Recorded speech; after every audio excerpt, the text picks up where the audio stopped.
고레에다 히로카즈에 그렇게 아버지가 된다. 장난감 인형은 3개뿐이었다. 아이들은 넷이나 있는데.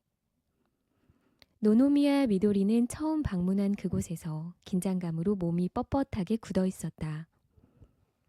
초등학교 입학시험을 준비하는 학원이었다. 아들 게이타가 아직 어리긴 해도 입학하기 힘든 명문 초등학교를 목표로 삼는다면 일찍부터 보내는 게 상식이라고 지인들이 얘기했기 때문이다. 학군이 좋기로 소문난 미도리 집 부근에는 입시 학원이 여러 개 있었다. 그 중에서 평판이 좋은 학원을 골라 체험 삼아 게이타를 데려왔다. 행동 관찰이라는 테스트 비슷한 게 있는데 그 결과로 초등학교 합격 여부가 좌우됩니다.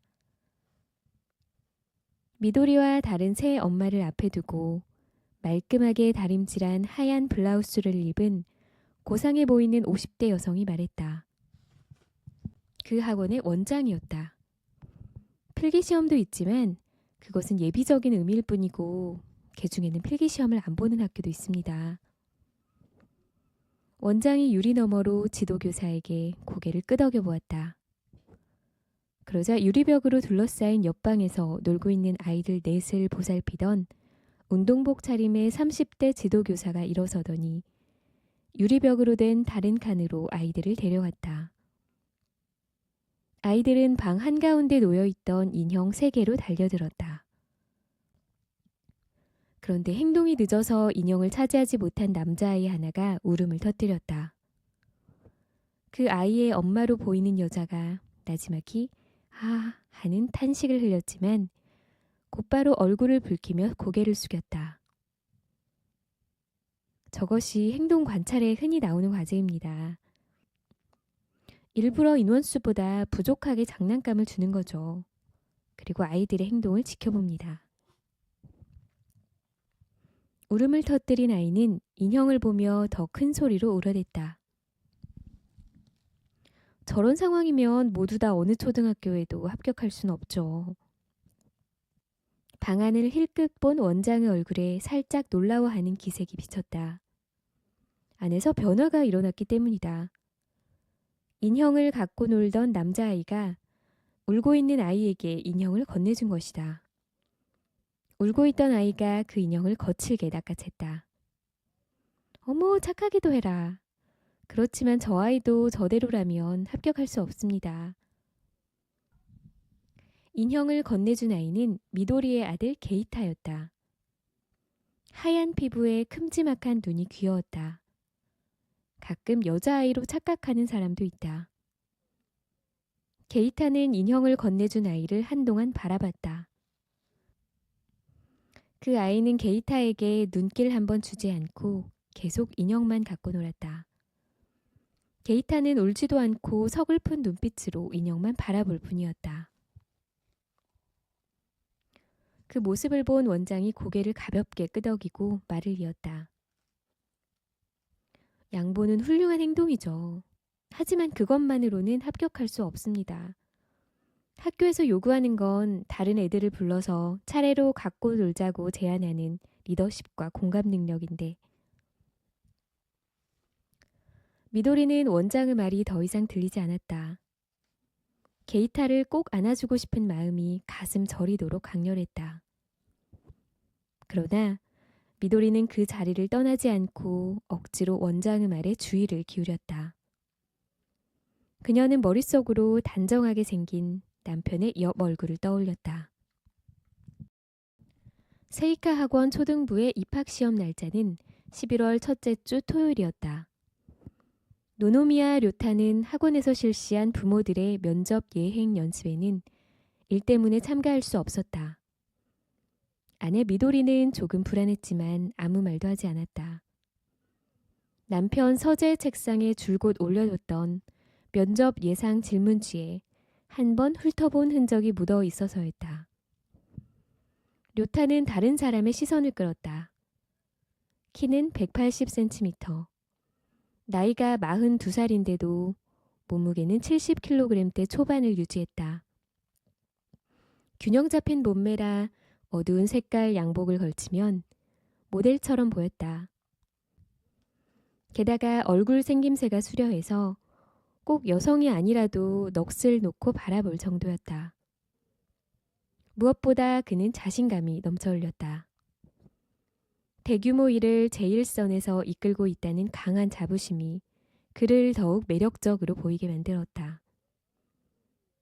일단 료타에게 쏟아졌던 시선은 곧바로 그 옆에 서 있는 미도리에게 향한다.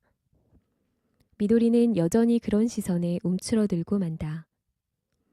그럴 때마다 그들의 시선에 가벼운 멸시가 깃들어 있는 것 같아서다. 스스로도 촌스러운 건 자각하고 있고 잘 어울리지 않는다는 것도 안다. 료타와는 교제 기간까지 합해서 10년 가까운 세월을 함께한 사이라 나름 많이 맞춰왔고 안정도 찾았다고 믿는다. 그런데도 품평하는 듯한 타인의 시선은 아무리 시간이 흘러도 익숙해지지 않았다. 면접관은 교장과 교감 두 사람이었다. 교장은 여성이고 교감은 남성이다. 둘 다 50대였고 온화한 표정으로 료타 부부를 맞아줬다. 교장과 교감 모두 학원에서 미리 알려준 인물상과 일치했다. 미도리는 긴장이 조금 풀렸다. 교감의 질문에 게이타가 이름과 생년월일을 밝혔다. 노노미야 게이타입니다. 만 6살입니다. 생일은 7월 28일입니다. 처음에는 게이타의 목소리가 살짝 떨려서 료타 부부가 바짝 긴장했는데 금세 큰 소리로 또랑또랑하게 대답했다. 교장이 료타에게 물었다. 게이타군 이름의 유래를 알려주시겠습니까? 경이라는 환자는 외가 쪽 할머니에게 받았고 다는 제 이름 료타에서 따왔습니다. 기쁨이 많은 인생을 살았으면 하는 저희 두 사람의 소망이 깃들어 있습니다. 완벽한 답변이었다. 미도리가 료타를 힐끗 봤다. 그러자 료타도 미도리에게 시선을 돌렸다. 뜻하지 않게 두 사람은 한동안 서로를 바라보고 말았다. 게이타 군은 아버님과 어머님 중 어느 쪽을 닮았습니까? 미도리는 예상 질문지에 나왔던 질문이라고 생각했다. 료타는 평소와 마찬가지로 21번 고르고 나서 입을 열었다. 너무 낮지도 너무 높지도 않은 또렷하게 잘 들리는 맑은 목소리였다. 온화하고 남에게 다정한 성격은 아내를 닮았다고 생각합니다. 예상 질문지에는 모범 답안도 적혀 있었다. 료타는 그대로 답하지 않고 자기 소신껏 말했다. 단 질문지에 나왔던 힌트, 즉 자기가 아니라 배우자를 치켜 세우면 면접관의 호감도가 높아진다는 말은 참고했다. 미도리는 그 말에 동의하듯 조심스럽게 고개를 끄덕였다. 게이타 군의 단점은 뭐라고 느끼시나요? 교장이 물었다. 시선은 료타에게 향해 있었다. 어머님이라고 지명하지 않는 한 기본적으로는 아버지에게 하는 질문이다. 이것도 마찬가지인데 약간 느긋하고 대범한 성격이라 남한테서도 별로 억울해하지 않는 면이 아버지로서 조금 아쉽게 여겨집니다. 막힘없이 술술 대답하는 료타의 말을 교감과 교장이 고개를 끄덕이며 들었다. 교감이 책상 위에 메모지로 시선을 떨어뜨리지 않은 채 뭔가를 적어 넣었다. 료타는 미동도 하지 않고 앞을 똑바로 바라봤다. 미도리는 시선 끝에 잡힌 그 옆얼굴을 살짝 살펴봤다. 단점이나 장점을 물었을 때는 학교의 교육 방침에 따라 대답하는 게 중요하다고 예상 질문지에 나와 있었다. 료타의 대답은 적극적인 아이라는 학교 방침을 염두에 둔 발언이었다. 미도리는 커다란 배에 올라탄 것 같은 안도감을 느꼈다. 교감과 교장이 시선을 짧게 주고받은 후 고개를 끄덕였다. 그것은 좋은 징조로 여겨졌다. 게이타 군이 좋아하는 계절 2개를 말해주세요. 교장이 게이타에게 질문했다. 여름과 겨울입니다. 게이타가 망설임 없이 대답했다. 면접 예행 연습 때 완전히 똑같은 질문이 있었다. 올여름에는 어디로 놀러 갔었나요? 게이타는 한순간 망설이는 표정을 지었다. 분명히 연습했던 질문이었다. 혹시 잊어버렸나 싶어서 미도리가 걱정하는 순간 게이타가 입을 열었다. 여름에는 아빠랑 캠핑 가서 연을 날렸습니다. 그 대답을 들은 료타가 미소를 머금었다. 아빠가 연 날리기를 잘하나요? 교장의 질문에 게이타가 자랑스러운 듯이 대답했다. 아주 잘해요. 료타가 웃는 얼굴로 고개를 끄덕였다. 그 밖에 집안일을 돕는지, 좋아하는 음식은 뭔지 등등 예행 연습에서 몇 번이나 해봤던 질문들이 나와서 게이타는 그 모든 질문에 실수 없이 대답했다. 면접이 끝난 후에는 공작 시간이 있어서 아이들만 체육관으로 이동시켰다. 이것이 바로 입학시험에서 중시하는 행동 관찰 시간이다. 과제 내용은 비닐봉지를 각자 원하는 형태로 가공해 부풀리고 거기에 종이접기 장식을 붙여서 생물을 만드는 것이었다. 5명씩 그룹으로 나뉜 아이들 50명이 체육관에서 만들기 작업을 시작했다. 부모의 견학은 허락되지 않는다. 그러나 비닐로 생물 만들기라는 말만 들어도 미도리는 그 내용을 예측할 수 있었다. 가위나 스틱풀이 인원수대로 준비되지 않았을 게 틀림없다. 입시학원을 맨 처음 방문했을 때 게이타가 체험했던 행동 관찰이 진화된 형태다. 이 행동 관찰에 관해서는 거의 완벽하게 배웠다. 부족한 가위나 풀을 서로 빌려주고 빌려 쓰자는 규칙을 제안한다. 가위 같은 위험한 물건을 사용할 때의 주의사항. 날끝은 절대 다른 사람에게 향하면 안 된다는 유의점을 실천하고 위험한 행동을 하는 아이에게는 주의를 준다. 걱정할 필요는 없을 터였다. 이런 시험을 준비하기 위해 오랜 기간 학원에 다닌 것이다. 미도리는 학원에 다니는 또래 엄마들과 도무지 친해질 수가 없었다. 구체적인 말이나 행동에 원인이 있는 건 아니다. 애매한 얘기겠지만 그것은 어쩌면 배경 같은 데서 기인할지도 모른다는 생각이 들었다. 미도리는 시골 마을의 지극히 평범한 가정에서 자랐고 거기에 만족하며 살았다. 그러나 그곳에 모인 엄마들, 모두 그런 건 아니지만 그들은 달랐다. 아이들 50명의 부모들은 면접을 끝내고 널찍한 학교 로비에서 대기하고 있었다. 시험은 이틀간 치러진다. 하루에 50명씩 10회. 그렇게 이틀 동안 치른다. 합격하는 아이는 고작해야 100명 정도. 다시 말해 합격률은 약 10대 1이다. 굴지의 경쟁률로 전국적으로도 문턱이 높기로 유명한 명문 학교다. 료타는 유리창 너머로 운동장을 내다봤다. 도심에 자리하고 있지만 운동장은 넓다. 변했어? 료타의 등 뒤에서 미도리가 말을 건넸다. 미도리는 료타 바로 뒤에 있는 소파에 앉아 있었다. 면접 때문에 긴장해서 살짝 지쳐 있었다. 벌써 30년도 더 지났으니까. 료타가 미도리 쪽으로 얼굴을 살짝 돌리고 말했다. 그에게는 이 초등학교에 다녔던 시절이 있었다. 자기가 태어나기 전이라고 미도리는 생각했다. 그녀는 29살이다. 그런데 료타가 씁쓸한 미소를 지으며 턱으로 운동장을 가리킨 후 돌아왔다. 운동장에 저런 조명은 없었어. 돈 좀 벌었단 얘기겠지?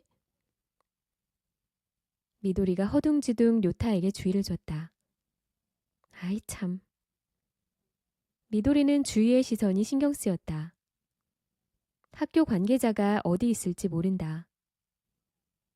료타가 냉소적인 미소를 흘린 후 휴대전화를 꺼내서 시간을 확인했다.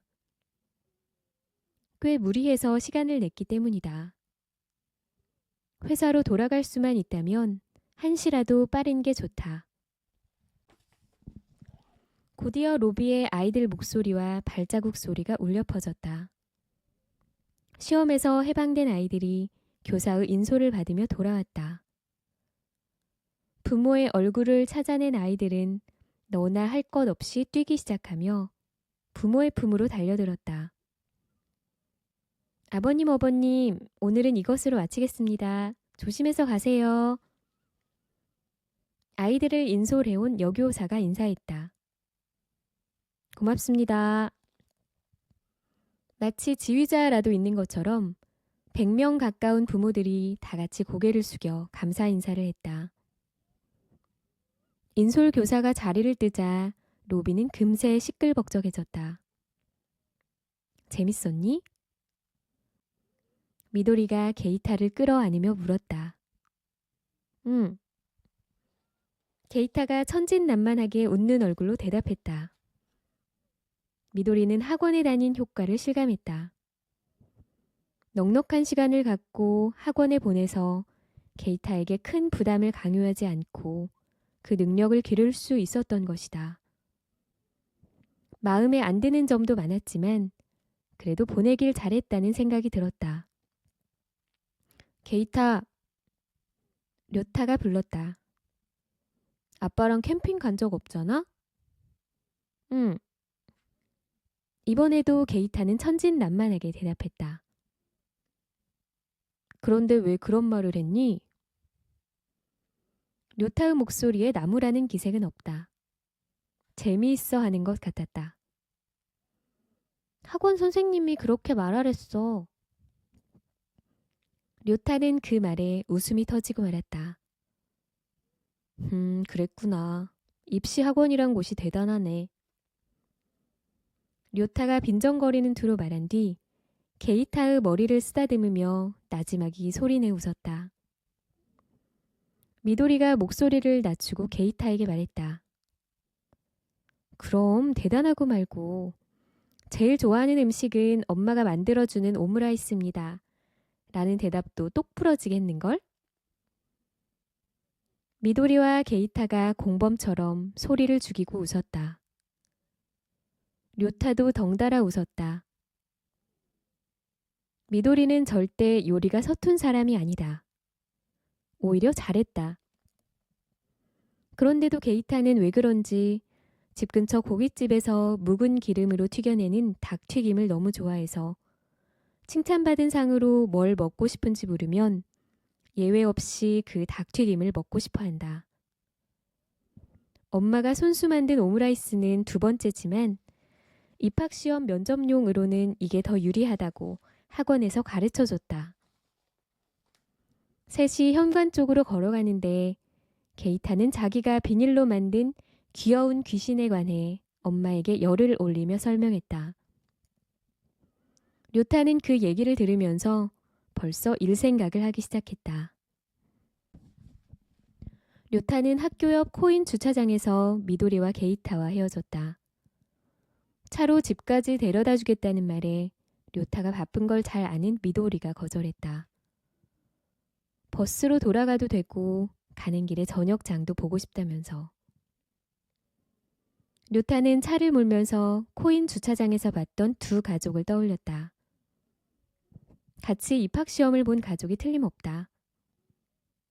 양쪽 아빠 모두 료타보다는 연상으로 보였다.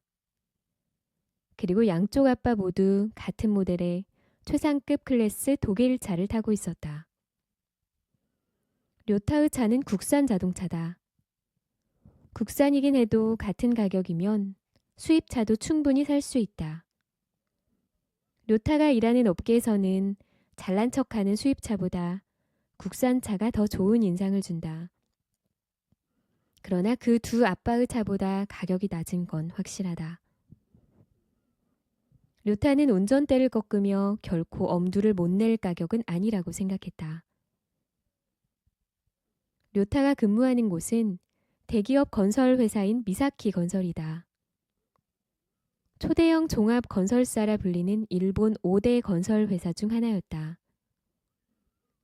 최근에 도쿄역에서 그리 멀지 않은 곳에 지상 20층짜리 신사옥을 막 건설했고, 료타가 소속된 건축 설계 본부는 신사옥 19층에 위치하고 있다.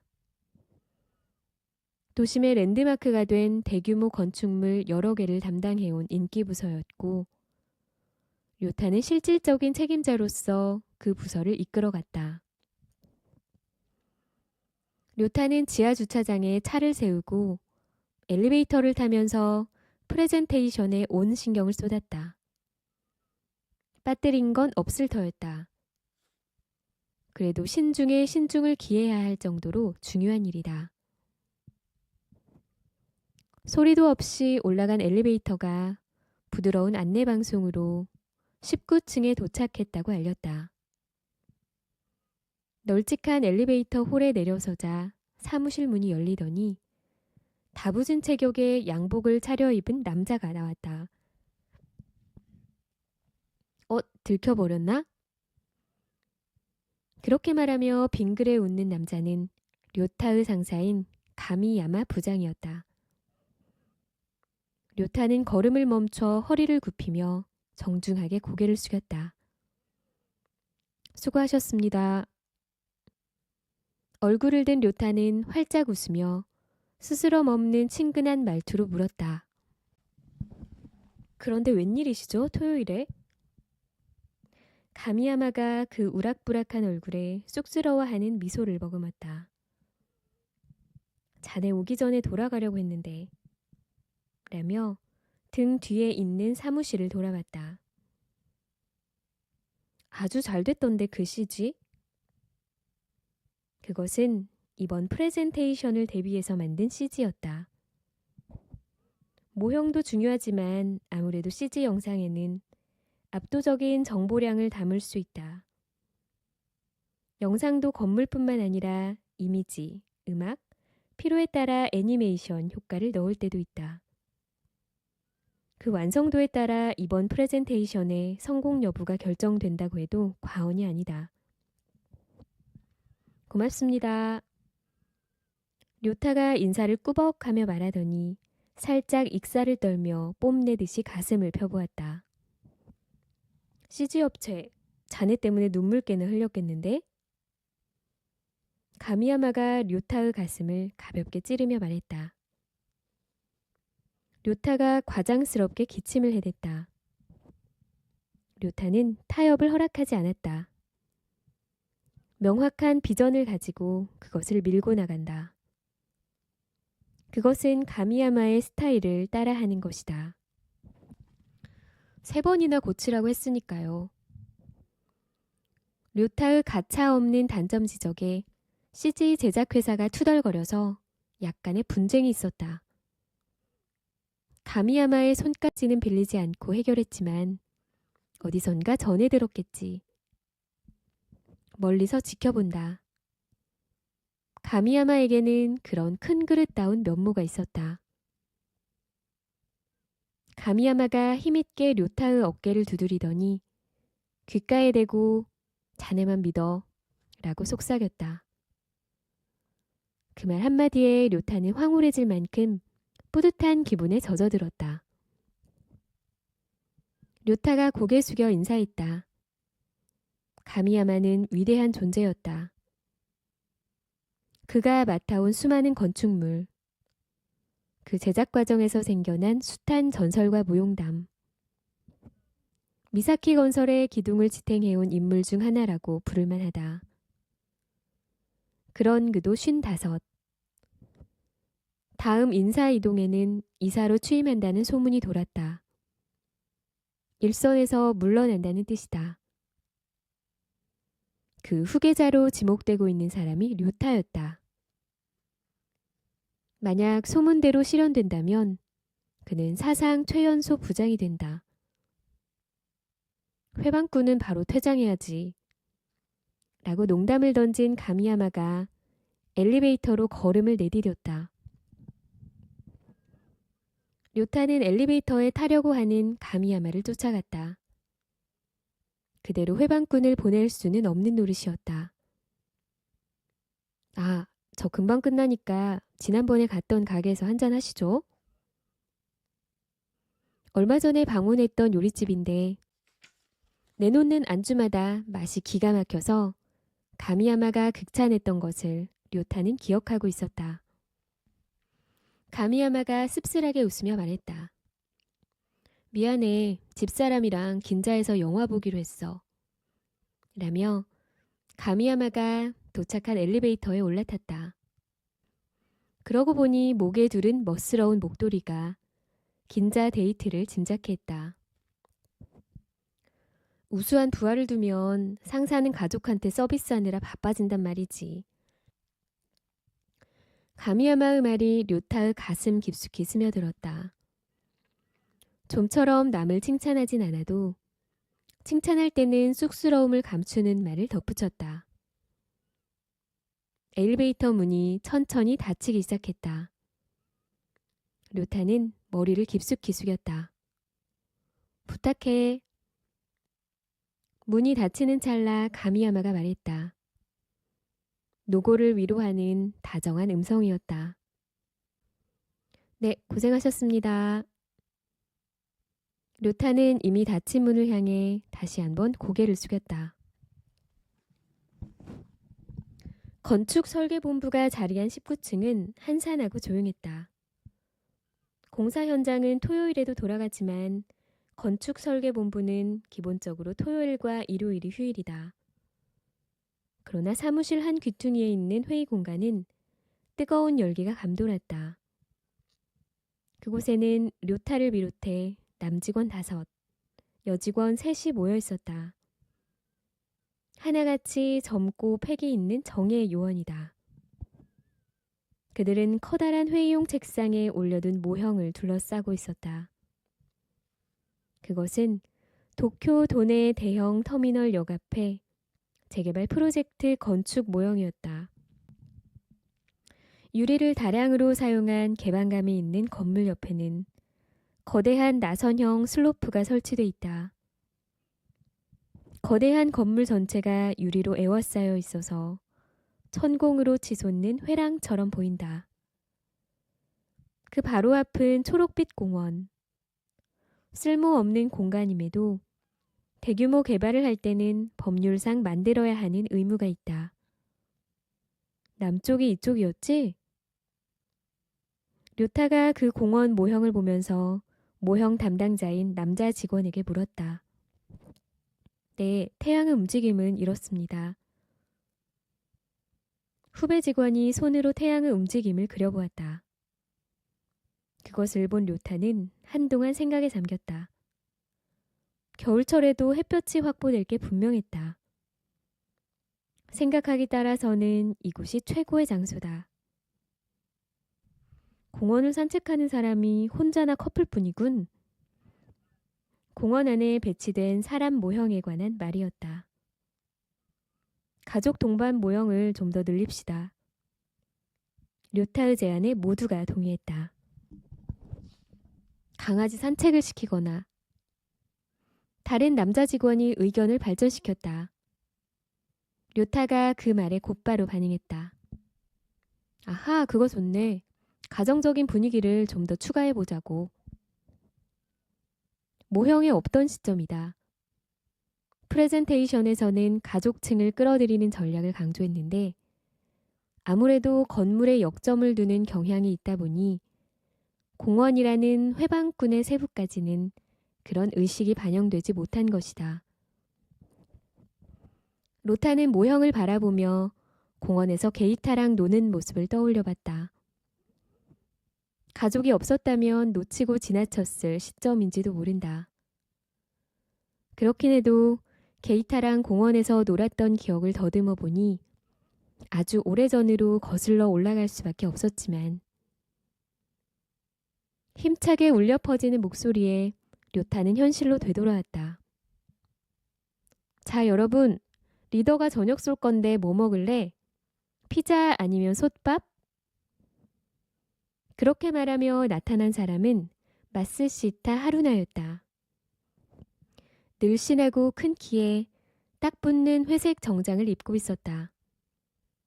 나이는 36이지만 큼직큼직한 이목구비에 화려한 얼굴 생김새는 20대로 보인다. 그녀가 손에 들고 있는 것은 배달 메뉴다. 리더는 료타를 의미한다. 직책이 버젓이 있어도 리더라는 명칭으로 정착됐다. 저녁 식사인데 피자는 좀 아니잖아. 료타가 불만스러운 목소리를 흘렸다. 그래도 젊은이들은 일찌감치 피자로 정했는지 벌써부터 잘 먹겠습니다 라며 하루나한테 건네받은 피자 가게 메뉴판에서 피자를 고르기 시작했다. 팀의 서브 리더인 하루나가 료타를 바라봤다. 평소와는 다른 긴 응시였다. 료타가 머뭇거리다 시선을 피하자 하루나가 코웃음을 쳤다. 가족 서비스를 하고 온 마이홈 아빠에게 징계라도 내리듯이. 경쟁률이 10대 1이나 돼서 쉽지 않아. 미도리는 최신형 시스템 키친의 깊숙한 싱크대에서 감자를 씻으면서 휴대전화를 어깨에 얹고 귀로 누르며 마에바시에서 혼자 사는 엄마와 통화를 하고 있었다. 그 목소리에 고향 군마 지역의 억양이 살짝 묻어 있었다. 같은 고향 사람이나 구별할 수 있는 정도라 사투리라고 할 수도 없었다. 처음에는 공립도 괜찮겠다 싶었어. 그런데 남편이 나중에 고생하느니 지금 열심히 해두는 게 낫다고 해서. 그렇지. 나도 지금은 열심히 하길 잘했다 싶지. 아직은 붙을지 떨어질지 모르지만. 아! 집 전화기 신호음이 실내에 울려 퍼졌다. 부엌과 연결된 거실 바닥에서 쿠션에 앉아 게임을 하던 게이타가 일어서서 부엌 카운터 위에 놓인 전화기로 다가갔다. 아빠다. 미도리가 고개를 끄덕였다. 료타가 전화하는 일은 드물다. 무슨 일이 있나 싶어 살짝 불안해진 미도리가 다시 전화할게 라고 엄마에게 말하고 전화를 끊었다. 여보세요? 미도리보다 게이타가 먼저 거실 쪽에 설치된 카운터 위에 수화기를 집어들었다. 아빠야? 미도리가 물어도 게이타는 입을 다물고 있었다. 료타가 건 전화가 아니면 게이타는 아무 대꾸도 하지 못한다. 미도리는 젖은 손을 닦고 수화기를 받아들였다. 전화 바꿨습니다. 목소리가 낯선 남성이 매우 정중한 말투로 자기소개를 했다. 영업 전화 종류는 아니었다. 미도리는 불안한 마음으로 수화기를 바꿔잡으며 귀에 찰싹 갖다 댔다. 본사 지하주차장에서 집까지 수도 고속도로를 이용해서 가면 주말에는 30분 남짓 걸려 도착한다. 교통체증을 피하는 지름길도 파악해둬서 평일에도 1시간이 채 걸리지 않는다. 쾌적한 통근이라 할 만하겠지. 료타의 차가 자택 맨션 앞에 언덕길로 접어들었다. 언덕 밑에서 올려다보면 맨션이 우뚝 솟아있다. 지상 30층짜리 고층 건물에 주변에 높은 건물이 별로 없는 지역이라 한층 두드러져 보인다. 주차장은 맨션 지하에 있다. 료타는 국내외 고급차들만 늘어선 주차장 한 귀퉁이에 차를 세우고는 전용 출입키로 엘리베이터 홀로 통하는 문을 열었다. 간접 조명이 밝혀진 엘리베이터 홀로 향하는 통로에는 검은 대리석을 깔아놔서 또각또각 울리는 가죽 구두 소리가 상쾌하게 들린다. 료타는 엘리베이터에 올라타 26층 버튼을 눌렀다. 현관문을 안에서 열어주는 것은 게이타가 돕는 가사 중 하나였다. 그러나 그 도움이 실행되는 경우는 드물다. 료타가 귀가하는 시간은 대부분 게이타가 잠들고 나서였기 때문이다. 게이타가 안녕히 다녀오셨어요 라고 인사하며 아빠가 들고 있던 외투를 받아들고 거실로 뛰어들어갔다. 게이타는 이미 목욕을 마치고 잠옷으로 갈아입고 있었다. 잠옷 위에 미도리가 털실로 뜬 보온용 복대를 두르고 있었다. 잠이 들면 몇 번이나 이불을 걷어차서 복대를 꼭 채워야 했다. 게이타가 아빠 외투를 거실 식탁 의자 등받이에 걸었다. 곧바로 다시 텔레비전 앞에 진을 치고 앉아서 볼링 게임을 계속하기 시작했다. 가뜩이나 큰 눈을 더 크게 부릅뜨고 게임에 열중했다.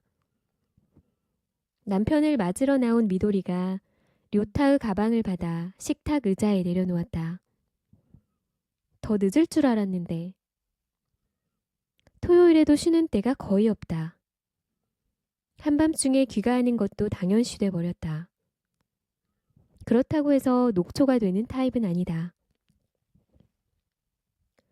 양복을 벗으며 거실로 들어온 료타는 아내 말에는 대꾸하지 않고 게이타를 쳐다봤다. 피아노는 벌써 다쳤나? 시험도 끝났으니 오늘은 안 해도 될 것 같은데. 미도리의 말이 변명 비슷하게 흘러나왔다. 당신이 그러면 어떡해? 그런 건 하루 쉬면. 남편의 잔소리를 아내가 이어받았다. 사흘이 걸린다는 말씀이시죠? 회복하는데.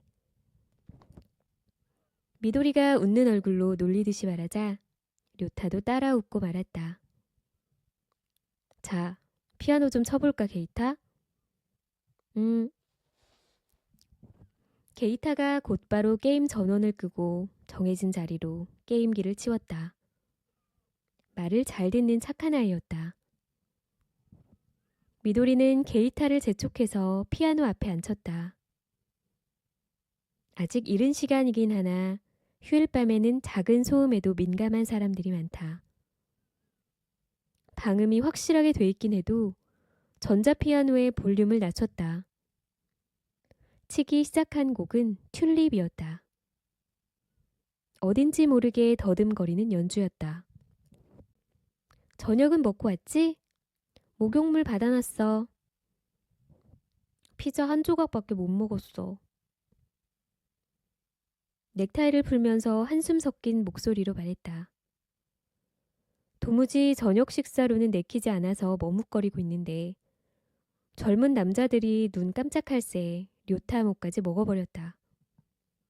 어머, 그럼 문자로라도 말해주지. 미도리는 말을 마치자마자 냉장고를 열고 저녁 준비를 시작했다. 밥은 없고 제일 빠른 건 우동이야. 미무라 씨가 가가와에서 보내준 우동. 아, 그럼 그걸 먹을까? 쫄깃하게 부탁해요, 쫄깃하게. 이제는 실수 안 합니다. 전에 받자마자 끓였을 때는 삶는 시간이 잘못돼서 면이 완전히 퍼지고 말았다. 이번에는 제대로 만들겠지만 계란은 빼고. 료타는 갓 삶은 우동에 날계란과 간장을 섞어 먹는 걸 좋아했다. 계란은 괜찮잖아. 콜레스테롤이 높아서 안 돼. 한 개 정도는 괜찮아. 그치? 료타가 게이타에게 동의를 구했다. 그러자 게이타가 피아노 치던 손을 멈추고 돌아보더니 팔을 들어 얼굴 앞에 X 표시를 했다. 너무해. 료타는 테이블에 푹 고꾸라지는 신용을 했다. 마치 총에 맞은 악당처럼. 게이타가 재밌는지 키득키득 웃어 보이고는 곧바로 피아노 쪽으로 돌아앉아 연습을 계속했다. 왜 안 되는데? 분명히 죽었던 악당이 되살아나더니 게이타의 등 뒤로 숨죽여 다가가서는 건반으로 손을 뻗어 튤립을 같이 연주하기 시작했다. 미도리는 아빠와 아들이 연탄으로 연주하는 뒷모습을 부엌에서 바라보다 두 사람의 연주 소리에 맞추듯이 리드미컬하게 대파를 다졌다. 이런 시간이 조금이라도 늘어나면 좋을 텐데 생각하면서. 료타의 맨션은 방 2개, 거실, 다이닝룸, 부엌이 있는 구조지만 면적은 넓었다. 거실과 부엌도 여유 있는 구조라 가족 셋이 생활하는데 좁다고 느낀 적은 없다. 부엌과 거실은 마룻바닥을 깔고 크림색 셔츠 같은 벽지 색깔로 통일했다. 천장에서 바닥까지 닿는 커다란 창문으로는 도심이 한눈에 내려다 보였다. 주변에 고층 건물이 없어서 전망이 최고였다. 특히 야경은 방문객들의 감탄을 자아내게 했다.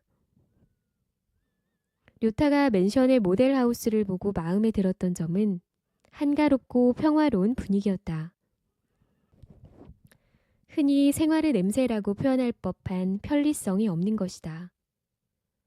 그 분위기를 유지하는 사람은 미도리였다. 집은 모델하우스와 거의 다름없이 말끔하게 정돈돼 있다. 물론 부엌 살림이 늘어났고 벽에 게이타가 그린 그림이나 사진이 붙어있긴 해도 그 정도는 괜찮았다. 2개 있는 방은 큰 방이 침실이라 더블과 싱글 침대가 딱 붙어있다. 거기서 가족 셋이 내천자로 나란히 누워 잔다. 작은 방 하나는 료타의 서재다. 미도리는 침실에서 게이타가 잠든 것을 확인한 후 그림책을 덮고 침대에서 빠져나와 거실에 있는 남편에게 말을 건넸다. 새로운 일은 잘 될까, 미무라 씨? 그럭저럭 잘 되겠지. 그 녀석은 원래 시골이 더 맞았어. 루타는 거실 소파에서 프레젠테이션 자료를 검토하고 있었다. 그러나 건성으로 대답한 것은 일 때문만이 아니다. 미무라 얘기에 흥미가 없었기 때문이다. 어쩜 저렇게 냉정할까? 그렇게 아꼈으면서. 미무라는 료타의 부하 직원이었다. 쇠퇴해가는 고향의 임업을 돕고 싶다며 1년 전에 퇴사했다. 성실하고 우수한 부하 직원이라 료타가 눈여겨보기도 했었다. 그만두겠다는 말을 꺼냈을 때는 꽤 많이 잡기도 했지만 미무라는 완강했다. 그만둔 녀석까지 걱정하고 살 수 있나? 죄송합니다. 그만둔 녀석 얘기를 꺼내서. 미도리는 그렇게 말하며 부엌에서 커피를 끓이기 시작했다. 료타와 미도리는 사내 연애 끝에 맺어졌다. 미도리는 결혼과 동시에 회사를 그만뒀다. 벌써 잠들었나? 료타가 자료를 보면서 물었다. 미도리는 신경 쓰이는 얘기가 있었다. 게이타가 잠들면 바로 얘기하려 했지만 말을 꺼내기가 힘들었다. 잠깐 멈춰달라고 부탁하면 료타가 언짢아 하는 걸 잘 알고 있기 때문이다. 미도리는 말을 꺼낼 수가 없었다. 아무래도 긴장돼서 지쳤나 봐. 뭐 우리 할 일은 다 했으니 나머지는 게이타의 노력 여하에 달렸지. 료타는 앞으로 필기시험이 더 남아있는 줄 아는 것이다. 그러나 시험은 오늘로 끝이라고 전에도 분명 몇 번이나 얘기했었다. 미도리는 굳이 정정하지는 않았다. 열심히 해. 아빠처럼 되고 싶다고. 미도리의 말에 대답은 없었다. 료타는 일에 집중하기 시작했다. 방해하고 싶지는 않았지만 부부끼리 대화를 나눌 기회가 적었다. 미도리가 다시 말을 이었다. 최근에 좀 야무져졌지? 그런가? 건성으로 하는 대답이었다.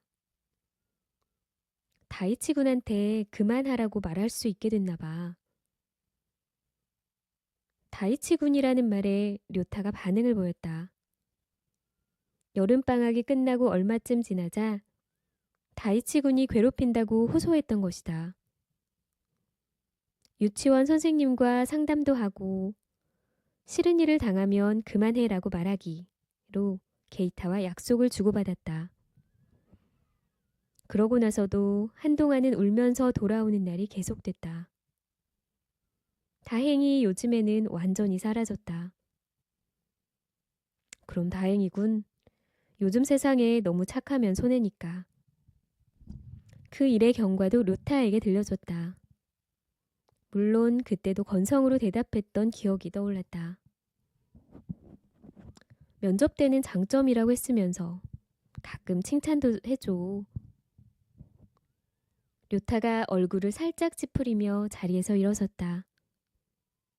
둘 다 오냐오냐 해서 어쩌려고. 그러더니 서류에 시선을 떨어뜨린 채 도망치듯 서재로 숨어들었다. 좀처럼 느긋하게 둘이서만 얘기할 수 있는 시간이 없다 보니 그 틈을 메우려고 조바심을 내다보면 금세 책망하는 말투가 돼버린다. 미도리는 반성하면서 커피를 내려 서재로 들고 갔다. 똑똑. 서재문이 열려 있어서 미도리가 입으로 노크 소리를 흉내냈다. 그 소리가 의도치 않게 경직됐던 공기를 누그러뜨렸다. 응? 료타는 방불을 끄고 책상 위에 스탠드만 켜놓고 일하고 있었다. 책상 옆에는 컴퓨터 책상이 있고 데스크톱 컴퓨터가 놓여 있다. 3평쯤 되는 방에 책상을 둔 곳을 뺀 나머지 벽에 책장이 늘어서 있고 거기에 건축 디자인 대형 서적 외에 소설이나 CD가 꽂혀 있었다. 료타는 책과 음악을 좋아해서 양쪽 다 자주 사는데 마땅히 즐길 시간이 없어서 책꽂이에 많이 안 꽂혀 있다. 서재는 거실과 마찬가지로 깔끔하게 정리돼 있고 쓸데없는 물건은 없다.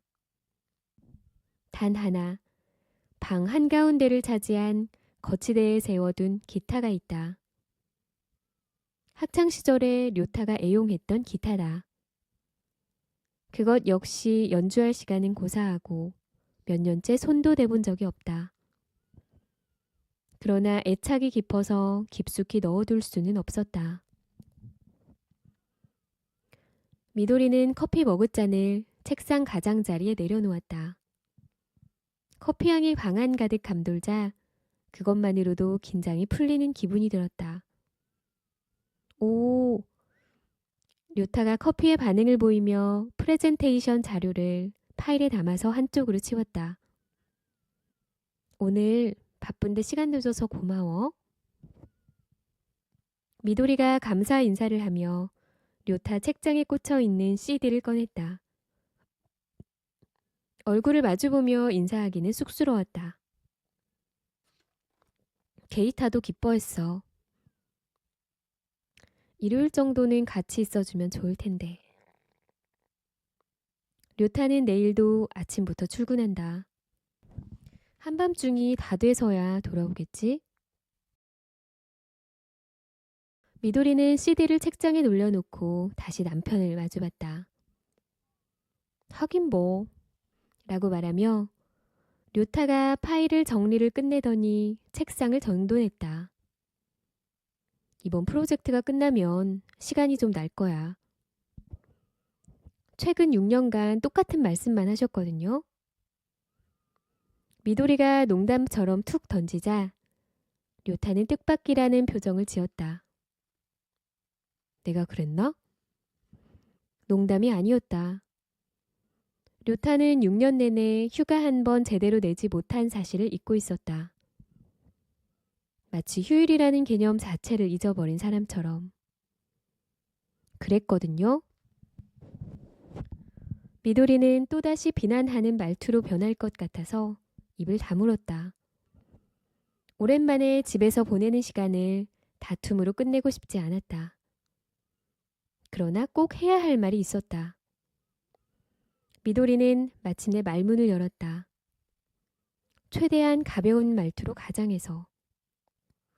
아참, 오늘 마에바시 병원에서 전화 왔었어. 매우 정중했던 그 전화 얘기였다. 병원? 그 외에 게이타 나왔던 곳. 뭐래? 무슨 용건인지 확실하게 말하진 않았는데 할 얘기가 있대. 이유를 안 밝혔다고?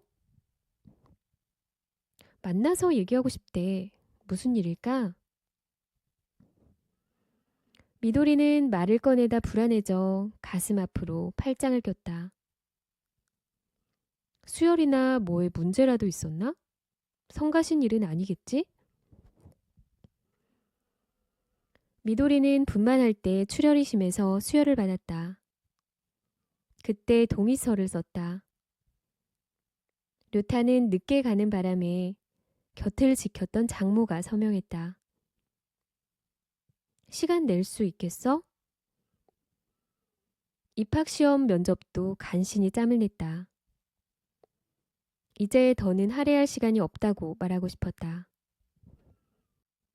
하지만 아내에게 불평을 쏟아낸들 아무 소용이 없다. 류타는 감정을 죽이고 나지막한 목소리로 대답했다.